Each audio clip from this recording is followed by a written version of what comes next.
Мен Рымжан Жұмағалиева 2004 жылдан бастап осы ПГП-да жұмыс істедім. Оның алдында Ақтоғай ауданында 22 жыл істеп келдім. Одан кейін 35-ші мектепте 1 жыл істедім. Одан кейін технико-немесе колледжде 1 жыл істедім. Содан қалған пенсияға шыққанға дейін 2004-2013 аралығында осы ПГП колледжінде мұғалім болып жұмыс істедім. Өйткені бұл мамандық өзім өте ұнайды. Бітірген мамандығым өзім художественный графический факультет Семей облысының. Содан бері осы мамандық бойынша жұмыс істеп жүрдім.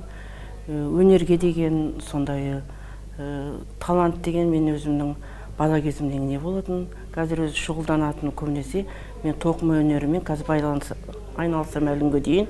Қазір үйде отырып, кейде сондай адамдарға бергенді, халықты сондай қуантқанды жақсы көремін өзім.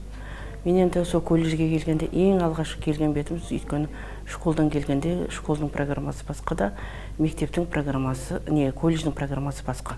Сондықтан сол кезде бізге Әсемгүл Қабділіне деген жас директорымыз өте бізге тәлім тәрбие беріп, бізді жетелеп, қалай колледжде жұмыс істеуді бізге көп мәліметтер беріп, сол кісінің арқасында біз колледжде өте жақсы қызмет атқардым деп ойлаймын. Сол кісінің арқасында мен 100 мұғалімнің ішінде, бір 20 шақты мұғалімнің ішінде мен де қалдым сонда. Содан бастап осы колледжде мұғалім болып жұмыс істедім. Алдымдан бірнеше енді шәкірттер өтті деп айтамын.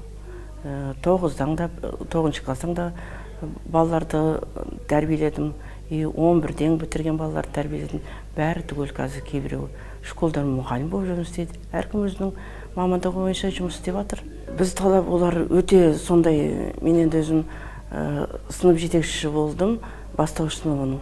Менде 32 оқушы болды.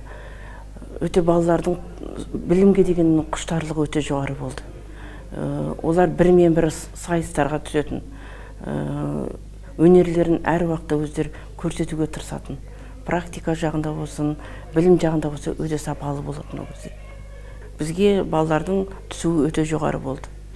Көп балалар бір неде группада кем дегенде 30-25 баладан болып отырды. Даже ең алғашқы жылы жұмыс істеген жылдары неде бастауыш сыныпта 4 группа болды. Сол группадан каждыйында 32 баладан болды. Солай дамып отырды. Қашан бітіріп кеткенше, мен ақырғы 13-ші жылы технологтардың сынып жетекшісі болдым.